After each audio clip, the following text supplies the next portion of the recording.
How you doing, guys? Chris here from Divergent Drones. Well, we have a new drone to talk about for the 2021 season, the SwellPro Splash Drone 4. The last drone we got to test from SwellPro was the Spray Plus, and that was quite a drone as well, very sporty and fun to fly. Here we were testing its water landing and takeoff abilities. Too bad the video transmitter is actually on the bottom of the drone, so when the drone lands in the water, you can't see the image until it takes off again. But here you can clearly see the video transmitter and the receiver are mounted on the top of the drone this time around. They've even incorporated this great new feature in this iteration where the drone can right itself and flip over if upside down in the water.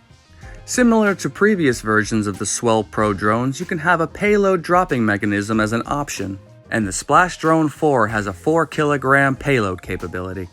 The Splash Drone 4 comes with 3 different camera options, a 4K camera with a single axis gimbal. The second option is a 4K camera with night vision mode and a 2-axis gimbal. And the third option is a high quality camera that also shoots in 4K and RAW mode with a 3-axis gimbal. We're pretty excited about that camera option. Imagine a waterproof version of the Phantom 4 with similar capabilities. But for us, the most functional use would be the dropping mechanism equipped with the night vision camera. We can't wait to get our hands on the new SwellPro Splash Drone 4. Stay tuned for more updates, I'm sure there's more to come. Thanks for watching, and don't forget to like and subscribe.